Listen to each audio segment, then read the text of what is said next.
The Goat House is back with the biggest winners and losers of day 2 of the NFL Combine. We'll talk about where these prospects could go in the draft now that their stock is up or down, and we'll talk about some team fits as well. We did this for day 1. We'll do it for day 3 and 4. Let's get to it. Maxwell Hairston, the Kentucky corner, the first big winner of day 2 and the fastest man at the Combine so far, a blazing 4.28 speed, but he was very smooth throughout the drills as well, so it wasn't just about the 40 or the big-time vertical or broad jump, but he did show off that he is an absolute athletic freak, and that's big-time, very important at the corner position. You look at history and the guys that are succeeding in the NFL, especially in today's game, they're very athletically gifted, so that's huge too. 5'11", usually with the guys under 6 feet tall, you wonder about the arm length. You want to make sure it's above 30, 31-inch arms. That'll do the trick.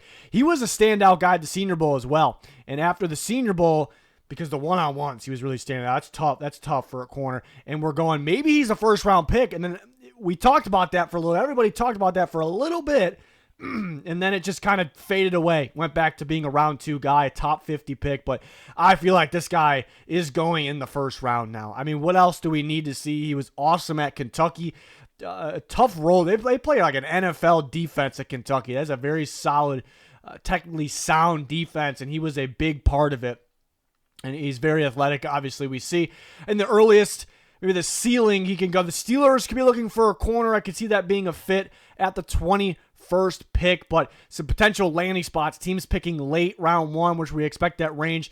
Dan Quinn's Washington Commanders. A lot of man coverage there. Hairston has the ability to run press man, like his upside and zone as well. And the Buffalo Bills, the Bills were always pure zone, and they're trying to add a little bit more man coverage here, step by step, year by year. So, and they seem to like the athletic guys as well. So I think they'll like Hairston. And if he slips through, which is realistic, to early second round, or a team could trade up, the Giants make a lot of sense. They're looking for another corner. Why not pair him with Andrew Phillips, their standout corner from Kentucky last year? So the Chiefs at the end of round 1 stood out as well. Like I said, he could possibly go to that Steelers pick around the 21st pick.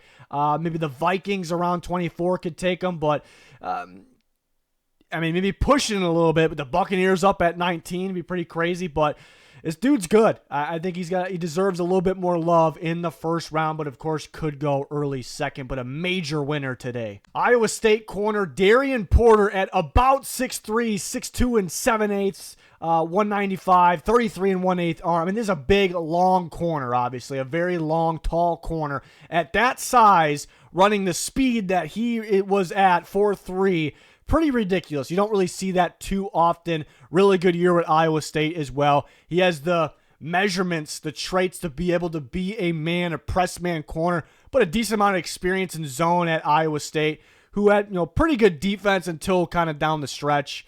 Looking at their game against Arizona State, Miami at the end. But overall, one of the better defense throughout the year in the Big 12, and Porter's a big reason for that. So stand out in the Senior Bowl as well, but super athletic for a very long guy. And round 3 was probably the range he was at before. Could definitely hear his name called at round 2.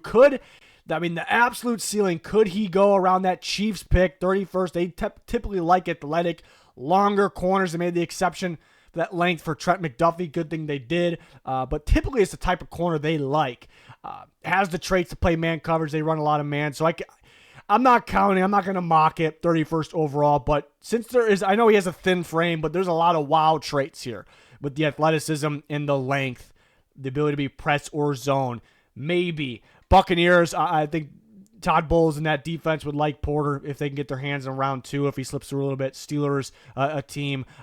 They actually showed side-by-side similar measurables as Joey Porter Jr., their current young corner, and they're definitely looking for another corner. So those teams stood out a little bit. Another, Commanders I could see pop up here for Darien Porter as well, looking for a lengthy corner that has some upside in a man coverage defense, but an interesting one here, an interesting winner because of the length of the athleticism profile. Kansas State corner Jacob Parrish had himself a day, and he needed it. He's a little undersized as a corner. He doesn't really play like it. Fantastic ball player from Kansas State. Great film. 5'9", a little undersized, but again, the worry, typically the 5'9", He's pushing 5'10", closer. Typically, those guys, arm length, you worry about it being under 30. 30 and 7/8. So that's actually a win for being a 5'9". You don't love that he's 5'9", but that's actually a win.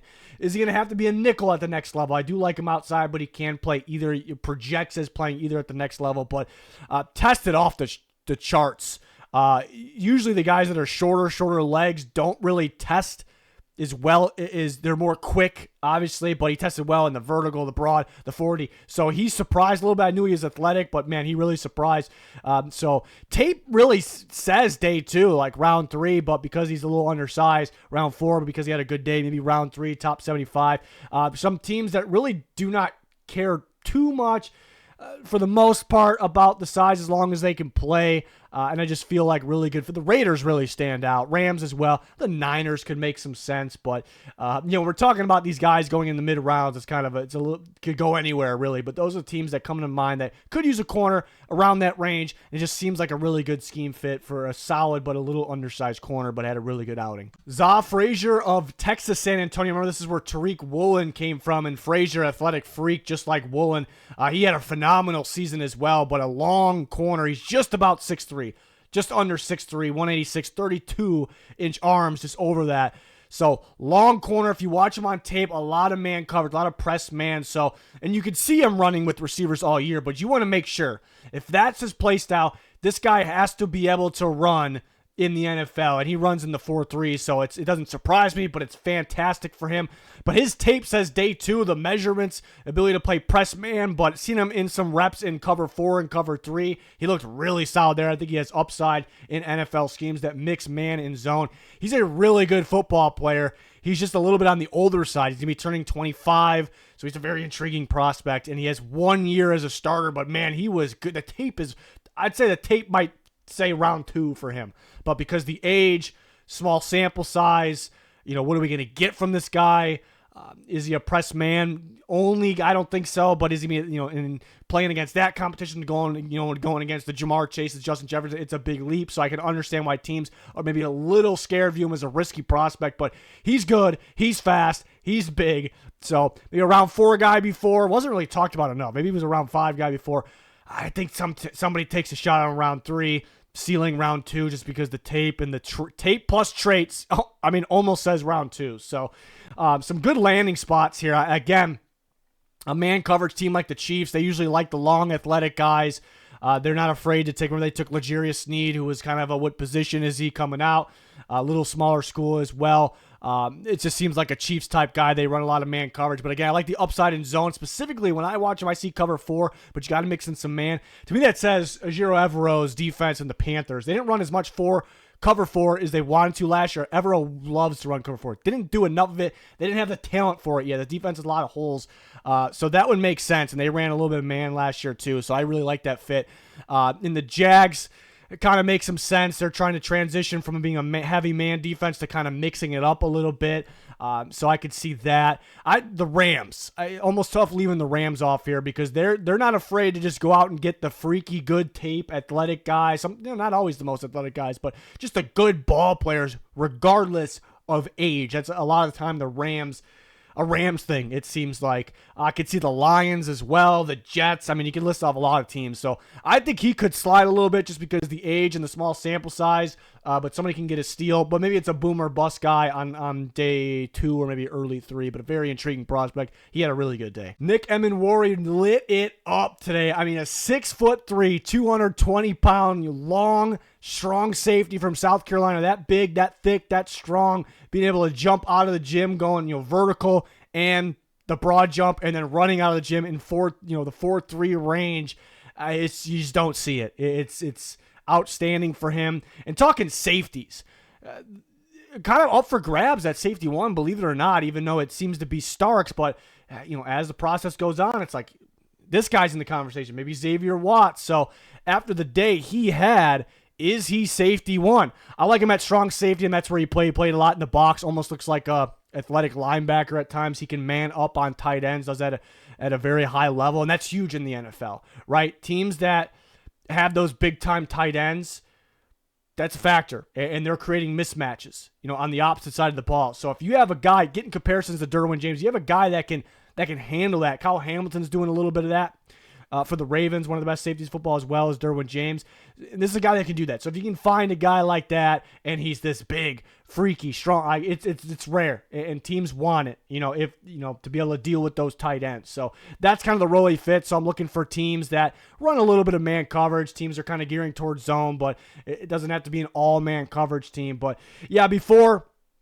Probably was a round 2 guy. I think someone takes a chance on him in round 1, maybe early 2. 24th pick, maybe the ceiling around that Vikings pick. Maybe Brian Flores gets his hands on him. But Titans pick early, very early day 2. They could slide up to late day 1 with that pick, or stay put and get him. But I think it's a really good fit in Denard Wilson's defense, who was with the Ravens previously. So he could be going to find that safety that can man up on tight ends, that physical safety that he needs in his scheme. So I like that fit. Buffalo Bills could use a couple safeties, to be honest. They pick late round 1. That could make some sense. And the Colts definitely could see him in Lou Anarumo's defense. They could use a strong safety for sure. That would be more so if they trade back. I don't know if they do that.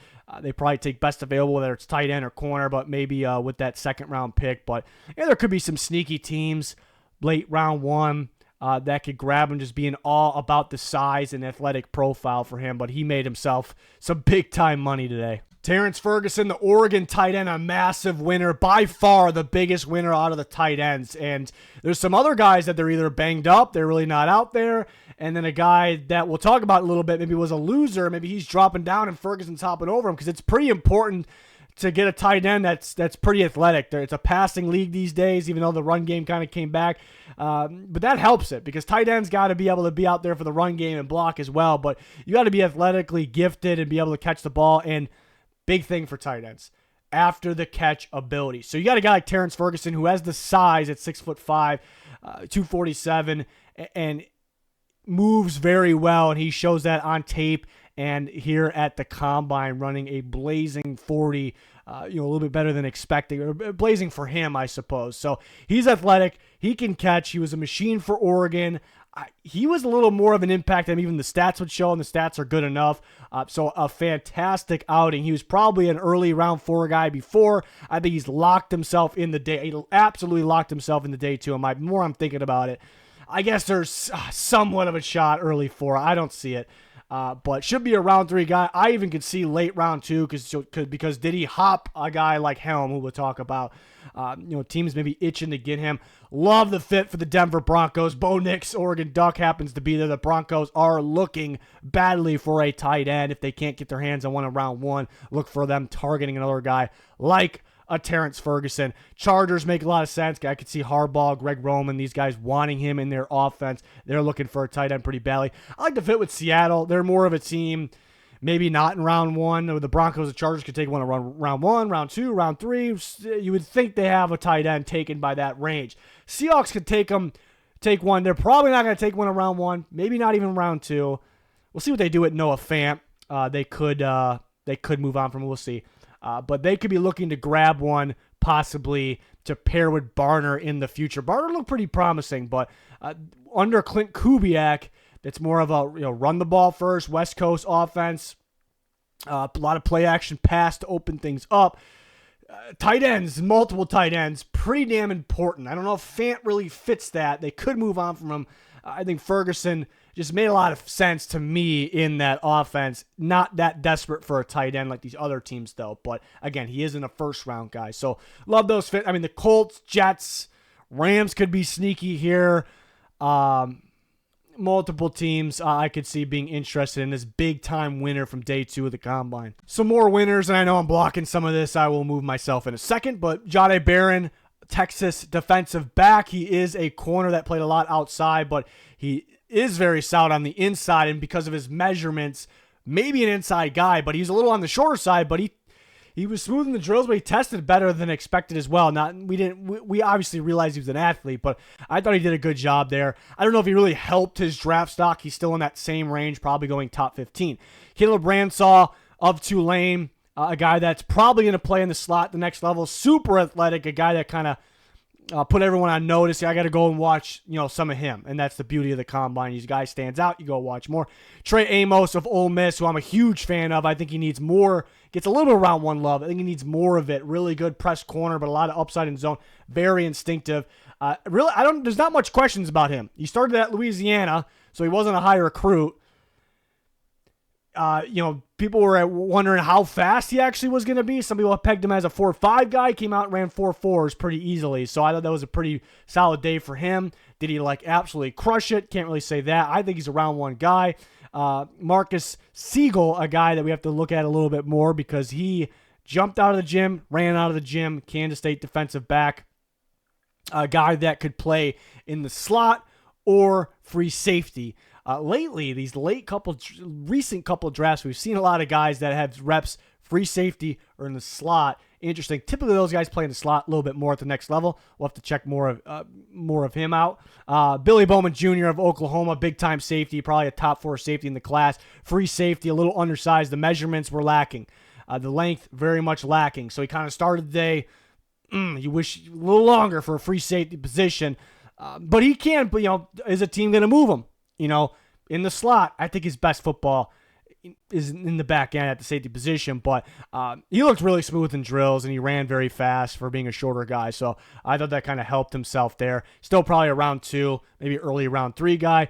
Jonas Sanker, a guy I want to watch a little bit more of, when I have seen is a guy that pretty evenly strong safety, free safety, good amount of reps at both. Could he be a split safety scheme? I thought he had a really good outing, looked really smooth in the drills. So that's a guy we got to kind of watch more of to really get a firm take on where his actual draft position is. And then Andrew Makuba, obviously, is Texas safety, has a very solid career overall in college, and he had a really good year for them. Free safety, but I like him in a split safety scheme. He ran a little faster than expected. Round 2 or round 3 guy. Josh Simon's a guy we're going to have to watch a little bit more. Athletic freak of a tight end for South Carolina. A little on the thinner side for a tight end, but he's a freaky dude.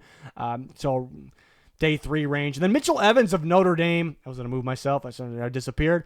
I think round 4 for him. He's a very interesting prospect, Mitchell Evans. Well, first off, I thought he was somewhat of a winner because he ran in the 4. Let me start from the beginning here. 2023. It's not the season that just ended, year before.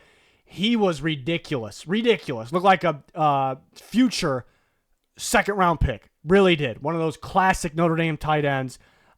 Really smooth, incredible hands, spectacular catch machine, contested catch machine. At the end of the year, tears his ACL in 2023. Comes back slowly this year. I mean, right from the start, but they kind of eased him in from the start.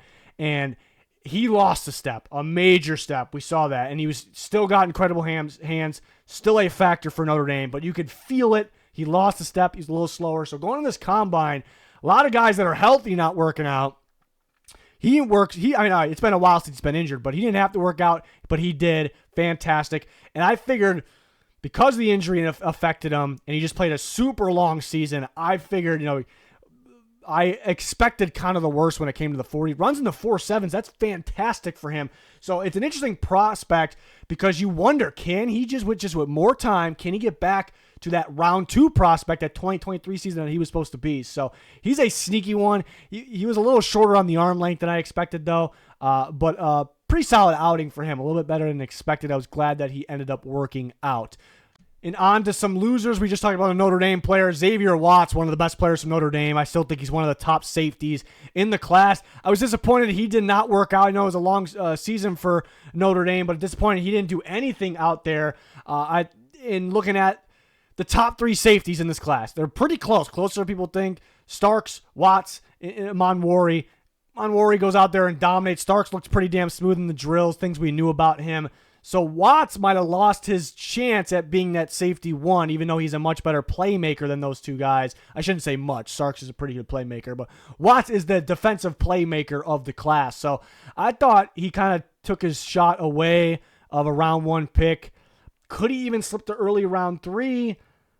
I don't know. He's very talented, but I thought just him sitting out, I thought that kind of, not the end of the world, but I kind of hurt him just because the safety situation at the top. Sebastian Castro of Iowa. Iowa's been pumping out some really good, smart defensive backs, and he's a smart, solid defensive back. He tested very poorly in every category, and I was expecting much better.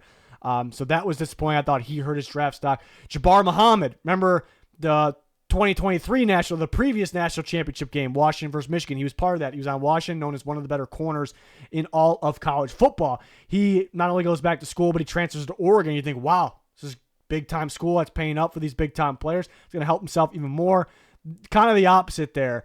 And he under 30-inch vertical. That's showing lack of an athletic ability, explosiveness too. So I didn't love that. His stock's kind of been falling. So, I mean, if he was able to be in the draft, if he was in the draft last year coming out of Washington, he would have got drafted round 2 or round 3. So a little bit of a fall here when it came to him. Mello Dotson ended up being the slowest corner out there, and the official time actually ended up being 4.59, which is a big difference between believe it or not, 4.60. If you look at cornerback history, the 40 matters. You look at it, who succeeded, who did not. So being at the bottom there, I'm glad he didn't actually finish his official time in the 4.6s.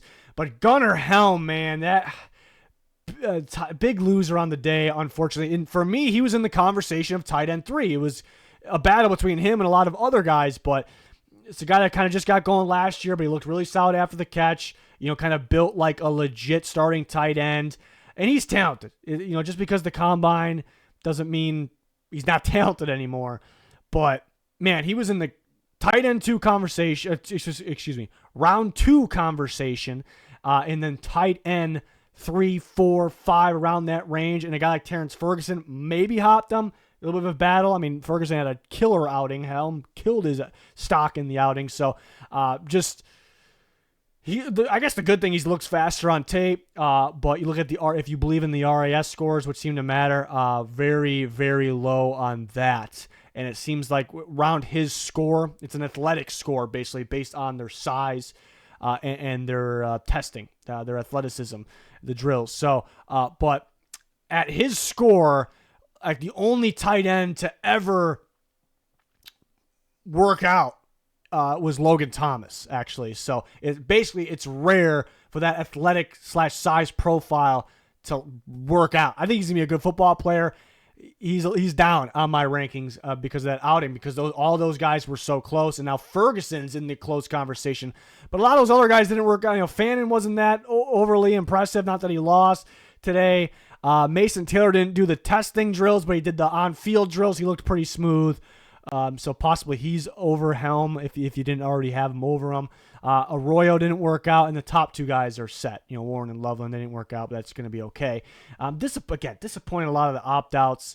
Kind of reminded me of bowl season a little bit, but it's a lot different. This is kind of a once-in-a-lifetime opportunity for some of these guys, and other guys are at home wishing they got invited, so it's kind of a shame, to be honest. So I hope we're not heading in this direction, but it seems like we are. A lot of guys opting out, but there you have it for the biggest winners and losers. We did this for day 1. We're going to do it for day 3 and 4. Day 3 is the best day. Quarterbacks, receivers, running backs. Man, it's going to be good. Some of these guys should absolutely fly, specifically some of these Texas guys coming up tomorrow. But Isaiah Bond claiming he's going to beat Xavier Worthy's from Texas, even though they weren't teammates because Bond was at Alabama. That 4.21 40, so that'd be interesting. He says if he's feeling at 4.1, I mean, that we're warned. But it's still going to be mind-blowing. I don't know if he's going to do that. It's still going to be absolutely mind-blowing. So let me know your guys' thoughts in the comments. A lot of you guys showing some big-time support in the day 1 video of this. So I really, really appreciate you. More of it coming. Updated mock coming after these 4 days of the Combine. And then it's free agency rankings, predictions time, and then we get into the free agency. So hopefully you can join us for all that. We much appreciate it. It's going to do it. Thanks for watching. Goodbye.